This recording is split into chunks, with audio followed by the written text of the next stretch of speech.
Hello and welcome to the final day of the Big Bold Jewish Climate Fest.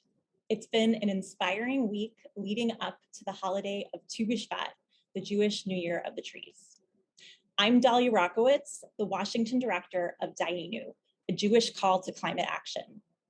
Dayenu is building a movement to confront the climate crisis with spiritual audacity and bold political action. And the fantastic panel we have for you today will address just that, bold political action. Nearly 1 year ago, President Biden took office, pledging to make climate and environmental justice a central priority of his administration. And critical to that was the Build Back Better agenda to put our country on track in light of the COVID-19 public health emergency and the ensuing economic downturn.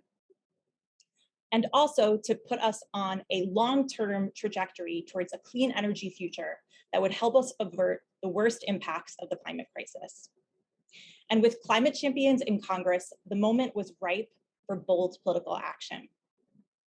So Jewish leaders alongside activists across the climate and environmental justice movements have been fighting tirelessly for months to pass legislation, in particular, the Build Back Better Act. We've got a lot of B's going on tonight, which has the potential to be the first ever federal piece of climate legislation. And that work has paid off. We have seen results. Congress passed a bipartisan infrastructure bill, which does have some investments in energy infrastructure and water infrastructure, which are critical to realizing to addressing climate change, and environmental injustice. And the Build Back Better Act passed the House and is now unfortunately stalled in the Senate, but we hope that they'll be taking it up later this month. Meanwhile, the urgency of the climate crisis could not be more stark. With earlier this month, wildfires in Colorado, and right here where I'm sitting in Washington, DC, we saw fluctuations from 60 degrees to 6 inches of snow. So we are in a moment where we need bold political action. And so now is a great moment to take stock. So with that, I'm going to welcome our fantastic panel to start the conversation.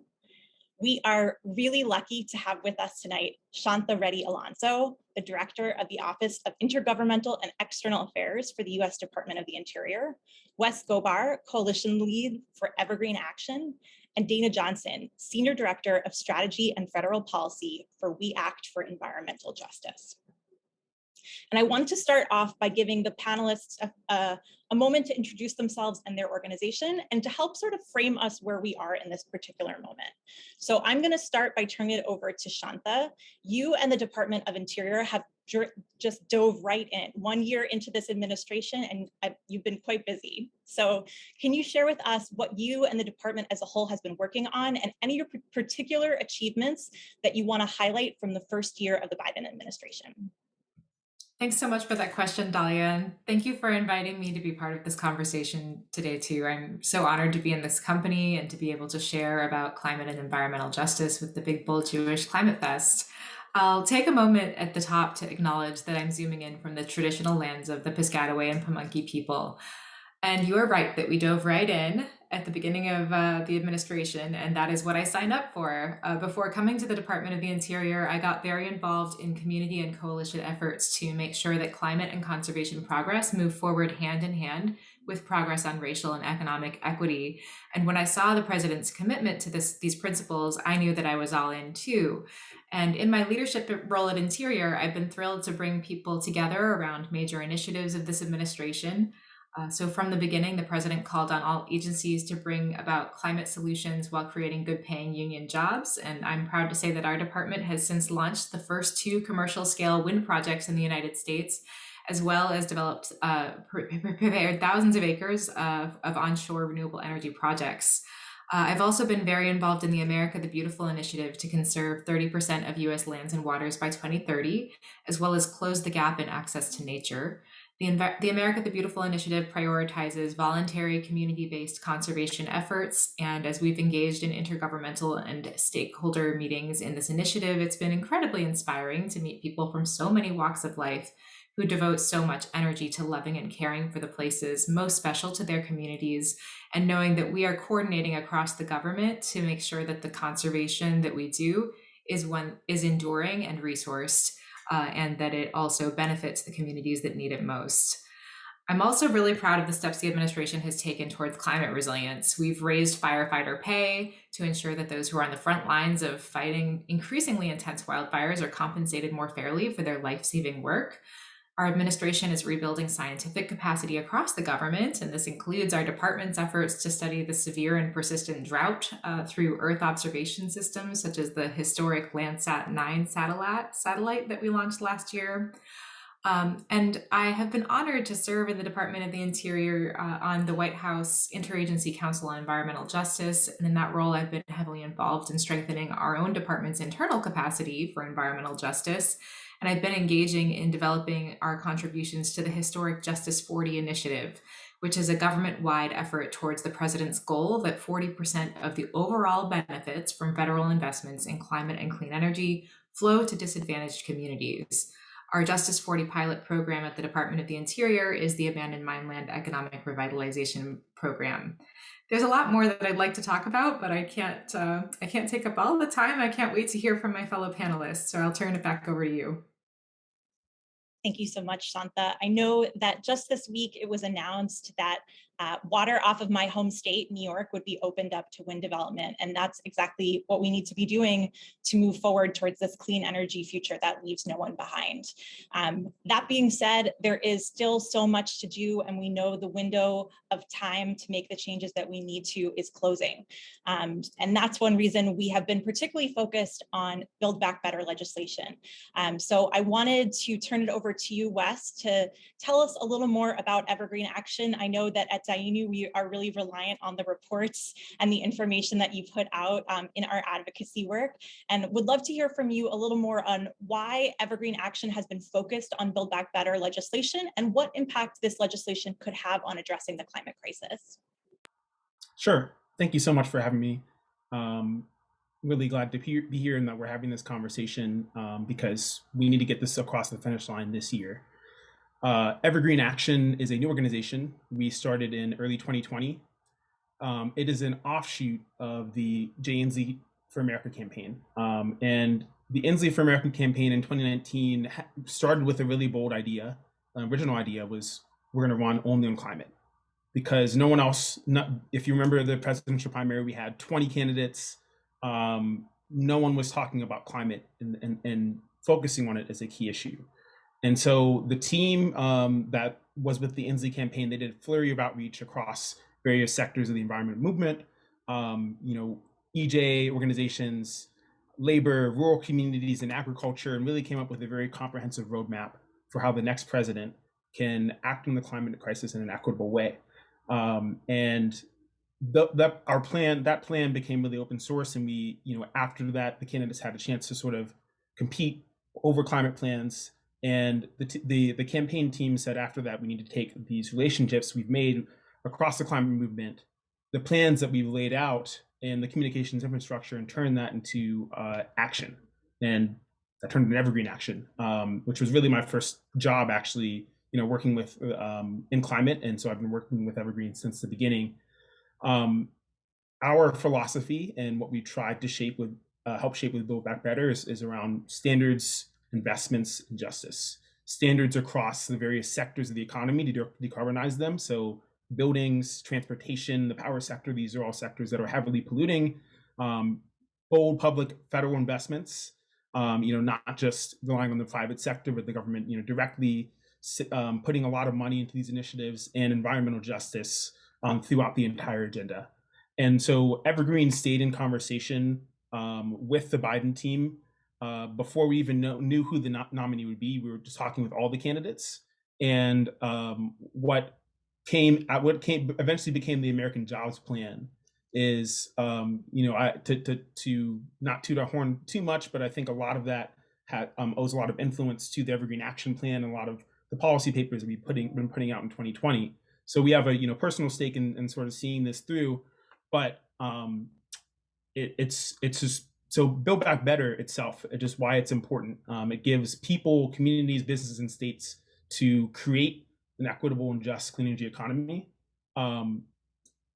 It's it invests massively in the power sector and clean and solar and offshore wind that you just mentioned, and offshore wind projects, in community solar, so communities can own and share their own energy, so residents and individuals can have tax credits to install solar, to have people adopt electric vehicles. So really just a massive public investment in a lot of these sectors of the economy. And clean energy tax credits, for instance, in the power sector make up 2/3 of the decarbonization almost in the bill. But it's also important for not just climate, because for several other reasons. It's going to lower utility bills for families across the country.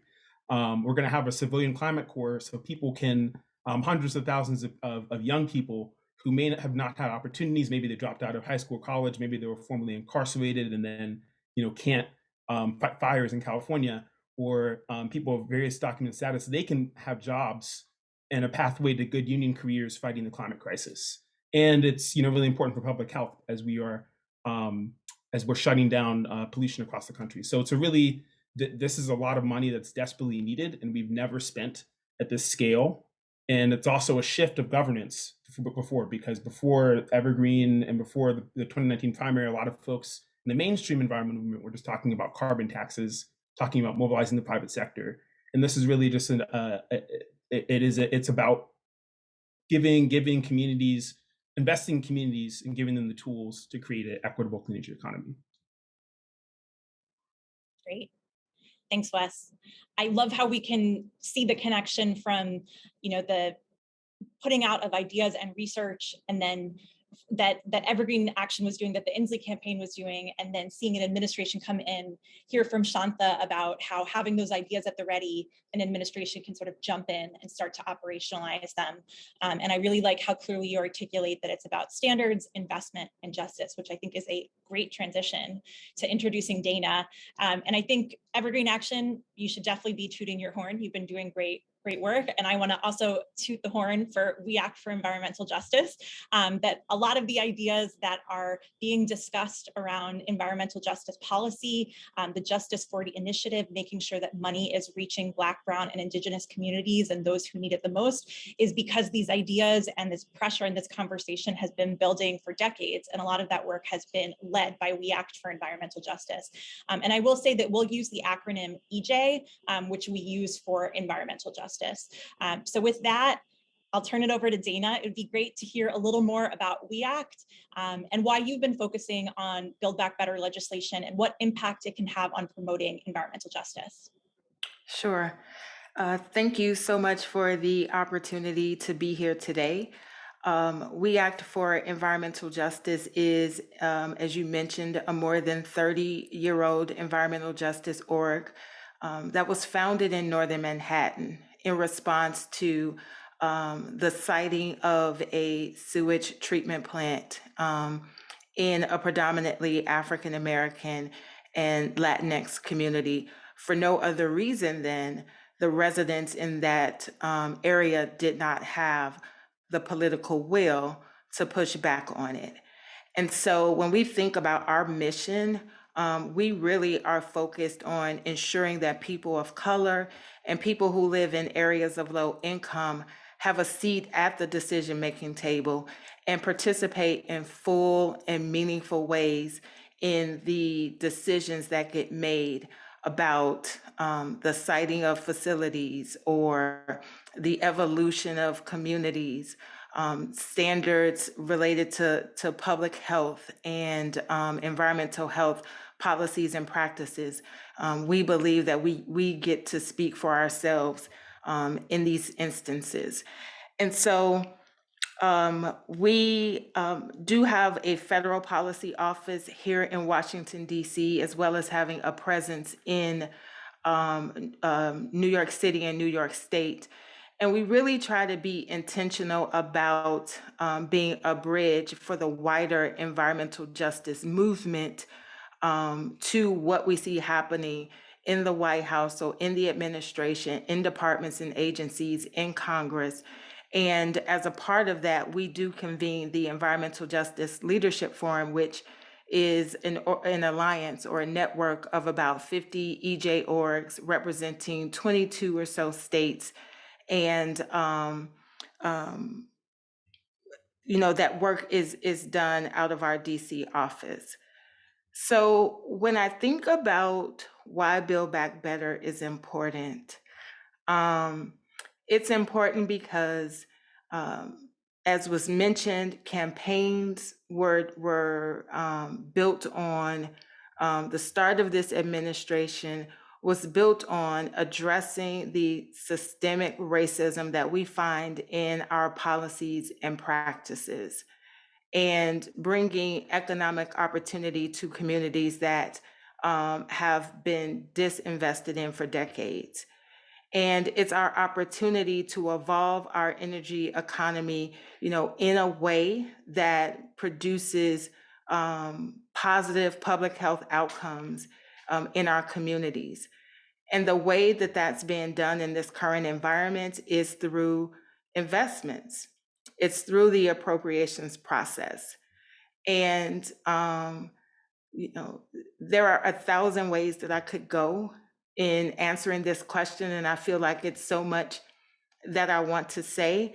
But we this week released a poll that found 64% of people living in predominantly African American or predominantly Latinx community have a firsthand experience with a climate change event.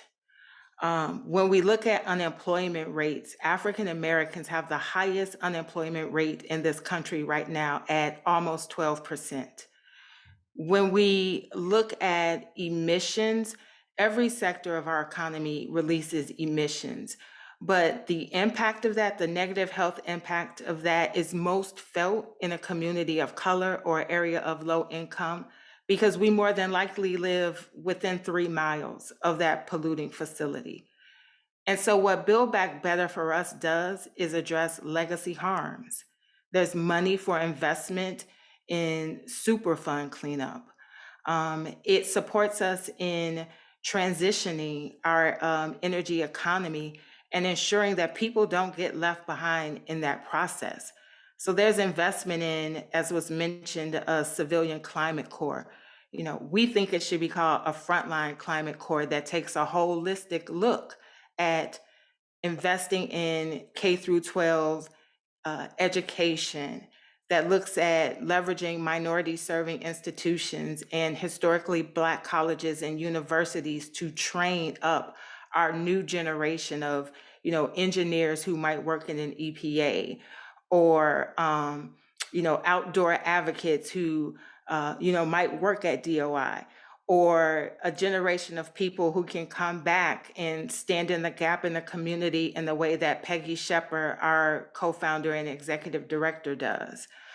We believe that no one should be left behind in this transition. And so let's invest in workforce development programs in meaningful ways that provide wraparound services that, bring up academic skills, that makes it easier for a family to have childcare and to not worry about how to keep a roof over their heads while they get trained for this new energy economy.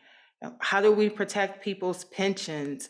Like, those are the things that we are concerned about. And some of that is addressed in Build Back Better. So whether it's healthy ports or air monitoring or civilian climate corps, dislocated worker programs, investment in solar, in renewable energy, investment in electrifying public transit, all of those things bring public health, they bring economic benefits to our community. And we don't think that that should be separated, right? We can't do this in part. So let's have justice, let's have climate, let's have environmental justice, let's have our energy economy invested in fully with the passage of Build Back Better. That was great. Amen. Or oftentimes, as I've used before in conversation, shamati, which is I hear you in Hebrew. It's sort of, what you're saying resonates with me. And I think what you were able to do so beautifully, Dana, was paint this picture of the future that we want and need. And oftentimes in policy conversations, we sort of get stuck in the wonkiness or the political drama or the dollars and cents. And it's really about visioning what we want and making that a reality. And what you just demonstrated is how to talk about these issues, talking about issues of climate environmental policy in a way that people can actually understand and feels very tangible. So that was such a great example. And I want to give a chance to open up the conversation to the whole group. And actually, Dana set us up for my first question, which is when we talk about legislation, and that could be Build Back Better or otherwise, or if we talk about regulation or executive action, how are ways that we can describe it in a way that people understand how it will change or benefit their everyday lives? How can we make the intangible or these wonky conversations about people's lived realities? I don't know if Shantha or Wes want to start us off, since Dana just sort of knocked it out of the park, queuing up that question.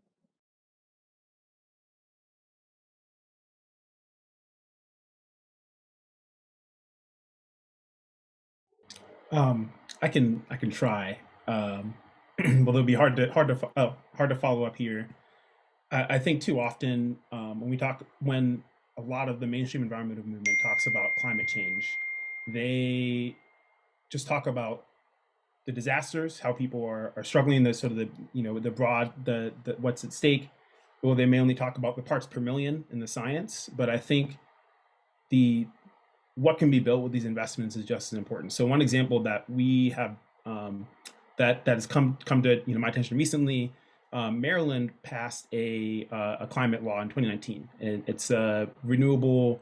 They updated their renewable portfolio standard, and what that actually allowed them to do is there was a former steel plant in Sparrows Point, where that is one that for years provided jobs. This is a mostly Black community. Provided jobs for the area, but also was heavily polluting. It's air pollution was everywhere. People were getting cancer. People who were coming down with all kinds of respiratory conditions and long-term health problems, right?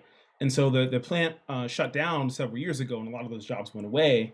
And now, because of this bill, offshore wind is coming to this community. And so there's also a strong labor agreement with the offshore wind company as well, where they're partnering with the building trade union. So I think just talking about the investments is a key point, and what can do for communities. But I think also climate is as Dana so just well put out, it's a racial justice issue, because so much of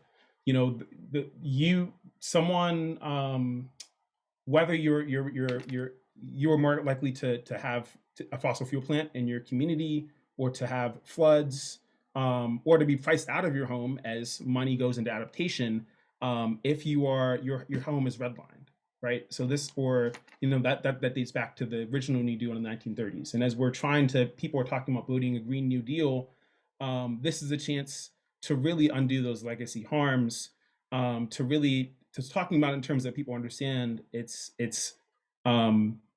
filtering it through what people are already experiencing. It's filtering it through some of the new exciting things that we can build, and we have to be really intentional about not just how we talk about it, but also what we do with the policy to not replicate those past harms. So it's an issue of people and not just parts per million. I love that. People versus parts per million. Shantha, anything else you want to add? Yeah, I thought you said it beautifully. And I would just add, whenever the president talks about climate, he talks about jobs, always in the same breath. That is very true of our secretary as well. Secretary Holland knows how important it is to have good paying jobs.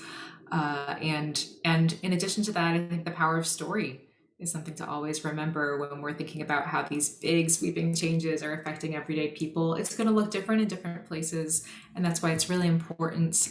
And I know that this as faith communities, that it's all about narrative and story when we talk about making this real for people and touching minds and hearts. Great. Thank you all. So when we're talking about legislation, when we're talking about regulations, what we're really talking about is racial justice and health and safe and affordable housing and economic opportunity.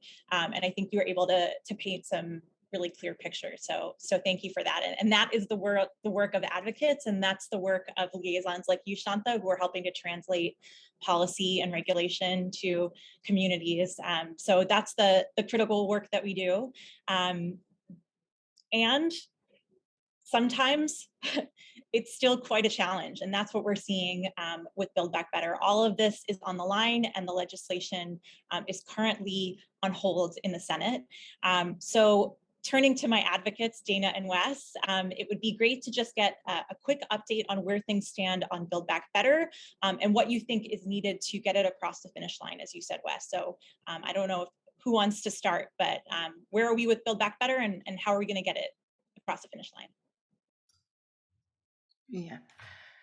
So my understanding from where we are is, at least in the last part of 2021 and maybe the first part of this year, the White House was doing some of the negotiation with, we can just say sort of Senator Manchin, at a minimum, and whomever else may have some concerns about it. My understanding right now is people are sort of taking a break, and we can expect to have those conversations pick up again, if not next week, definitely in the coming weeks. I wish I knew how we could, get this over the hump.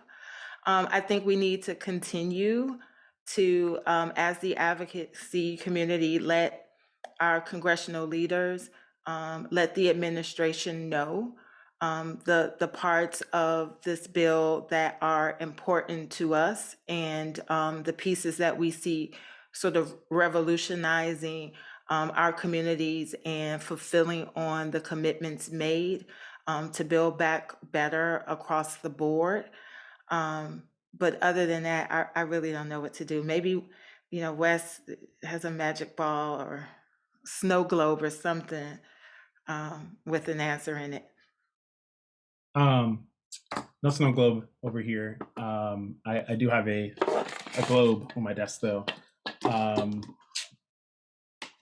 So before the year ended, we knew that like right in December, Manchin said that he was not on board with the Build Back Better Act that passed in the House. And it's hard to read into what Manchin says just because it seems like he's just so all over the place all the time. But some good news is that he did say just I think about a week ago is that he is on board with passing the climate investments in the Build Back Better Act as they are written. So that's about $555 billion. Manchin has repeatedly said he wants any any of the investments in Build Back Better to be priced out over 10 years, because Democrats previously tried to, put, say, childcare over 3 years or something, child tax credit over 1 year. Manchin didn't like that, but the climate provisions, 10 years. So that's baked in, that's ready to go. So we Build Back Better as we had it in the House, as we knew it before, may not pass in that form, but we know that the climate investments, the 50 senators already agreed to that. So they just need to put it in some kind of text that can be agreed to by the whole caucus. So as Dana said, we just need to put up the pressure. The most important thing is putting the pressure on President Biden and Senator Schumer and Democratic leadership, because they have to keep it a priority. They have to know that their constituents, faith communities, Black and Brown communities, progressive advocates, that this is one of their number one issues that they care about, and that you cannot go to the midterms and expect them to vote in the same way if you have not done anything to address the climate crisis. And here's why we have to get it done: is because Biden's whole President Biden's his whole legacy rests on it. He said that he promised the international community, and he's going to lose international legitimacy if the promises he made at COP26 don't get through, because you can't do it through executive action alone. Even his plans for executive action say we need to pass the vote better. He stood in Flint, Michigan, right before the election, and said, we're going to pass the most ambitious environmental justice agenda ever.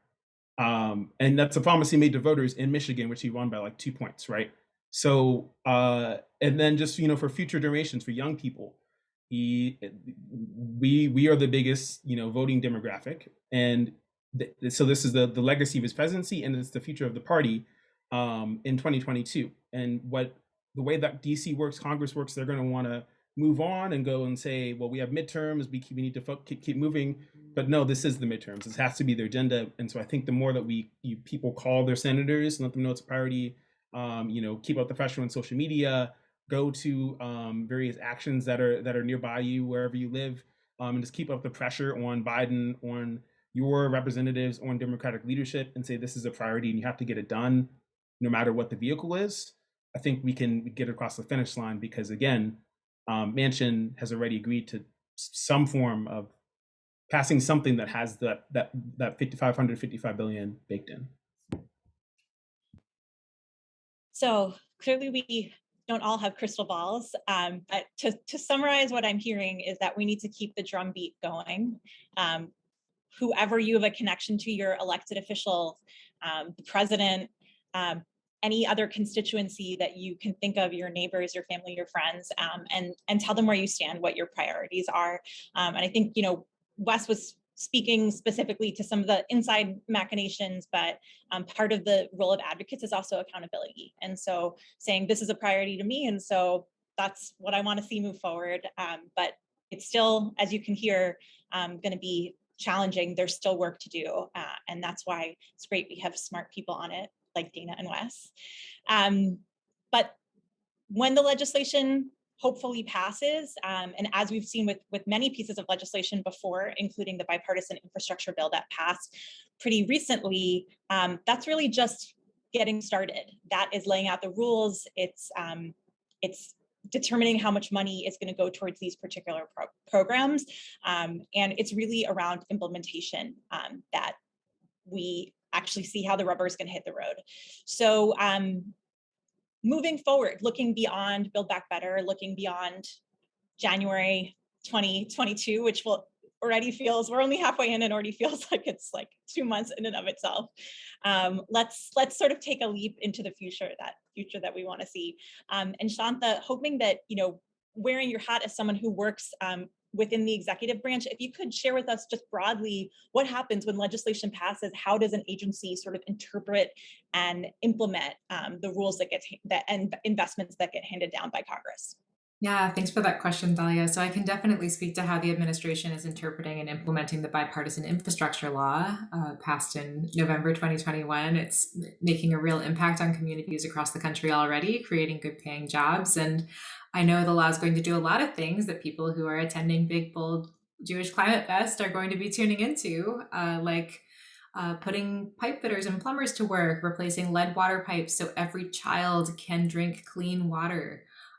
There will be resources for manufacturing solar panels and wind farms and batteries and electric vehicles to grow clean energy supply chains that we can export to the world. We're going to be cleaning up brownfields and Superfund sites and plugging orphaned wells and cleaning up abandoned mine lands, stopping legacy pollution to protect human health, and building up our resilience to superstorms and droughts and wildfires and hurricanes that cost us billions of dollars in damage.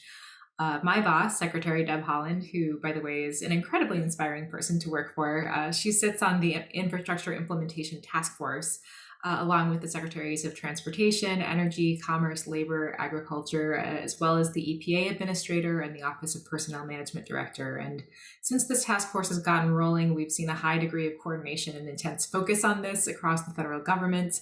The task force fulfills President Biden's main infrastructure implementation priorities.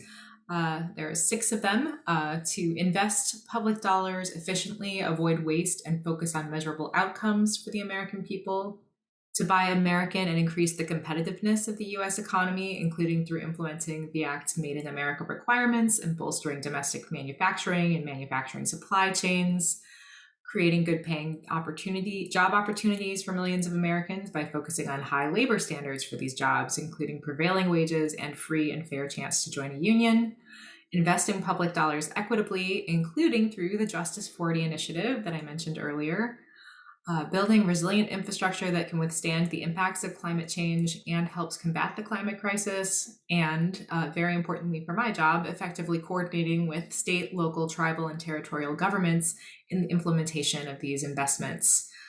So within Interior, we've already hit a couple of important implementation milestones. So as you may know, Interior deals with orphaned oil and gas wells, and many millions of Americans, including and especially rural and tribal communities that are disproportionately served by the Department of the Interior, face hazardous pollution, toxic water levels, land subsidence, both during and after during and long after energy companies have moved on from oil and gas wells that they've left there. So this bipartisan infrastructure law includes $4.7 billion for plugging those orphan well sites and remediating and restoring those areas. And in December, the department got rolling on these investments, and the legacy pollution cleanup efforts are going to advance our goals of environmental justice by helping historically marginalized communities address these long-lasting legacy pollution sites. By the end of December, our department had 26 states respond to our request for notice of intent to apply for formula grants. And our preliminary analysis from those notices of intent is that there are over 130,000 documented orphan wells in the United States, nearly 2.5 times the number that were previously estimated. And in early January, the Bureau of Land Management hosted a webinar on its orphan well capping program, attended by more than 1,000 people. So this is just showing the scope of need out there, and we're just getting going on cleaning up legacy pollution from orphan wells. There is a tremendous will to get it done as these resources are being deployed. We have also gotten rolling on the abandoned mine land program. The bipartisan infrastructure law includes an investment of $11.3 billion to accelerate and expand abandoned mine land cleanup activities throughout the country. And as you know, these funds are needed to support jobs in communities that have traditionally depended on coal by funding projects that close dangerous mine shafts and reclaim unstable slopes, and improve water quality by treating acid mine drainage and restore water supplies that are damaged by mining. And just this week, the Department of the Interior announced that its Office of Surface Mining, Reclamation and Enforcement is extending the Abandoned Mine Land Reclamation Fund program through 2034 and making other changes to the program as directed by this bipartisan infrastructure law. And the extension is going to provide for continued funding to states and tribes for reclaiming these hazardous abandoned mine lands and replacing polluted water supplies and reducing legacy pollution in coalfield communities.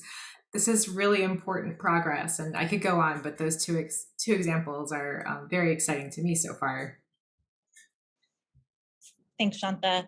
I think part of what you're able to paint by providing this specific example about these abandoned wells and mines is that when we pass legislation, it unlocks funding, and that funding that is desperately needed and where there's a lot of interest. And so Dana, I was hoping that you could talk about through this Justice 40 initiative, the intent is that new funding sort of across program, across initiative will be getting to the communities that need it the most and who've been excluded and overlooked in the past.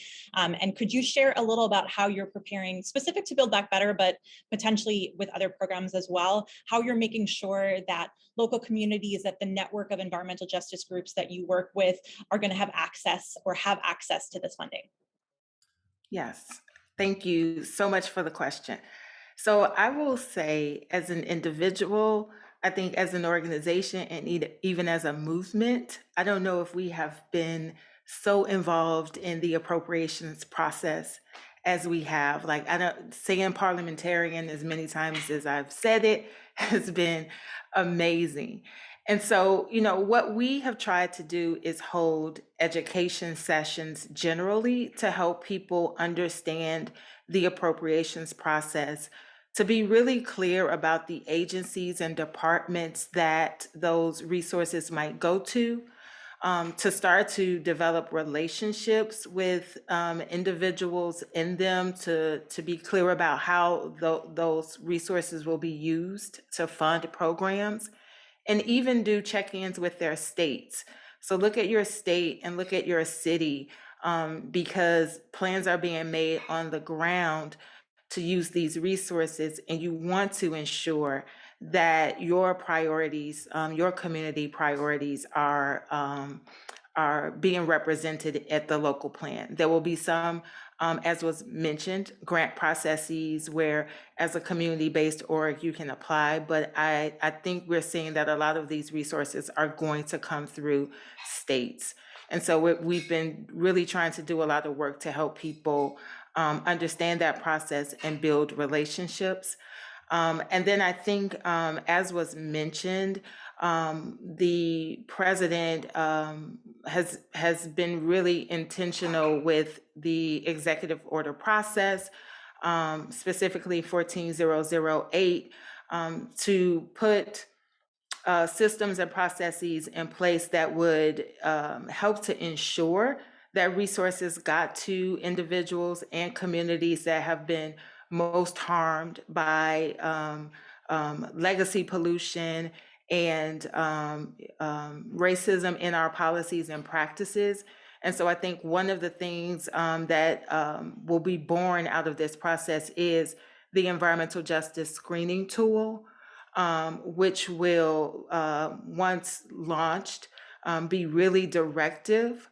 As a part of this process, the White House Environmental Justice Advisory Council was stood up. It's 26 environmental justice leaders, a diverse set of people from across this country with diverse expertise, who developed recommendations for what that screening tool should look like. So when we look at things like, pollution burden, public health incidences, we look at census data, they provided some additional indicators that we should look at in developing this screening tool so that we can be much more prescriptive in getting Justice 40 funds and resources to communities. So I think like a continual sort of following the process, following the money as it moves through the legislative process to agencies, building relationships at every level of government are things that we've been intentional about doing. And we hope that, other advocates will continue to do so that the intention of initiatives like Justice 40 are realized. Thanks, Dana. Mhm. I think part of what I'm hearing from you is that it's about relying on existing expertise, and there is a lot of existing expertise in the EJ community that has been too far untapped at the federal level. So it's great that there is now an EJ council. It's about data, having the EJ screen so you can understand where the money needs to go. And it's about relationship building and engagement so that those networks are in place to get the money to flow where it needs to go. That makes a lot of sense. So there will be a lot of progress, and there will be more progress to be made. No piece of legislation, no regulation is perfect. Unfortunately, I wish it was. So Wes, I was just hoping if you could share a little, hoping we get this Build Back Better legislation, there will still be gaps. And how do you and Evergreen Action see ways of maybe filling some of those? Sure. I think so. Passing the bill and just having a victory lap and walking away isn't enough. We know that from 2009 in the recovery bill then, and many other experiences. You can look at California's climate law, where air pollution reductions have stayed the same or even increased in Black communities, where but then across the board may have changed. And so I think there's a couple things. One, agency, we need more agency level guidance and engagement. So Dana spoke to a lot of that, of like how to navigate with that, and I know Shanta is also doing that work. But I mean, if you look at the bipartisan infrastructure bill, it's already showing some signs of money going, a lot of it going to wealthy communities. And so we have to watchdog and also make sure that they're going to the communities who need it the most for a lot of these investments, and especially for Justice 40. Because that is as a big commitment, and that's something that has never really been tried before, done before, which is essentially saying that 40% of the investments, the climate investments in Build Back Better, will go to Black and Brown and disadvantaged communities. States and communities are not ready to get this money. This is a lot of money that potentially will come down the pipeline for and also we've never passed a federal climate law before. So state legislators, state officials, governors, they're nervous, not sure exactly what to do yet. And some states are moving to pass guidance on how, having a council determine where the money goes for Justice 40. North Carolina just did an executive action, an executive order. Roy Cooper, the Democratic governor, that's going to help them distribute the funds equitably. Delaware is looking at passing a similar bill. And other blue states, their governors, have the opportunity to say, when we get these funds, here's how we're going to do it equitably, and passing legislation. So we need pressure on, our blue state officials to, either through legislation, executive action, to make sure that they have the structures in place to make sure the money gets down the pipeline efficiently. But the thing is that there's also state action that needs to be done too. So, there are laws on, the power sector, on buildings, getting standards to decarbonize your buildings and to make them more energy efficient, and for public health that also need to be passed at the state level, and local communities as well, because we have red states. There's across the South, for instance, where there are blue communities, and primarily these are Black communities, where we know that red state governors are going to not put the money where they need it to. Alabama spent their infrastructure, the bipartisan infrastructure money, on prisons. South Carolina is spending it on highways. And so there are a lot of investments in the Build Back Better Act that are can go directly to residents and to businesses and communities. And so we also need to spread awareness of what opportunities are out there. And I know Dana has also mentioned she's doing a lot of that work, but we also need to make sure that people know what's out there, available to them, because there's going to be that state obstruction. And part of that is also telling the story about the bill. And that's history. We've seen it with Medicare, with people not doing it, but also just the history of, of segregation and not getting money out to where it needs to go. So we need to really help the agencies. The Biden administration will need help from advocates. States will need pressure to be able to pass laws to make sure it goes out equitably. Communities need the information and resources to know what's out there. And then we need to run and win on climate, because we can't just, we need to have more opportunities. So we need to run on what we've done and storytell about it. And every election needs to be a climate election. There are some people that also have, like Georgia, for instance, has a public service commission election. They run their utilities, and they're going to determine, is Georgia going to have, biomass or coal or whatever, clean energy. So that's all. There are climate elections that are happening all across you. So just kind of paying attention to the elections is a really important thing. This is just our one chance, and right now we need to get it across the finish line. If you go to callforclimate.com, you can call your legislator about climate, and I'll have a script for you. Find a local action near you and plug in as well. So that would be not the show. Great. Thanks, Wes. I think what you were able to do so clearly is sort of just talk about all the different levels of engagement, and those are also opportunities that not everyone can or wants to engage at all of those levels, but there's many places to plug in: federal, state, local, community-based. And so there's lots of opportunities. And also thank you for providing tangible things that people can be doing right now. We are unfortunately reaching our last question of the panel. So I was hoping that in about 1 minute or so, you could provide a brief call to action for those who are tuning in from home. One thing that we all share, whether as advocates or as liaisons, is facilitating relationship and making policy, making this idea of changing the rules about people, not parts per million, as Wes so eloquently put earlier. So hoping that Shantha can maybe kick things off as someone who has initially come or most recently come from the faith-based world. What is the role of advocates, and what is your call to action for those who are tuning in about how to plug into changing the rules on climate? Yes. So as faith community advocates, you are in such a unique and important position right now to bring people of many walks of life together. You create spaces where people across political difference are looking for higher truth together and to get beyond what's politically left or right to what is morally right. That is so important right now. As faith-rooted community leaders, you are among our country's most effective community weavers, meaning makers, vision casters, resilience builders. Our country needs you more than ever. Thank you for everything that you're doing. Thanks, Shanta. Dana, what are your closing thoughts? So, my closing thoughts are that we are great stewards over the natural environment that we live in, as well as the people environment.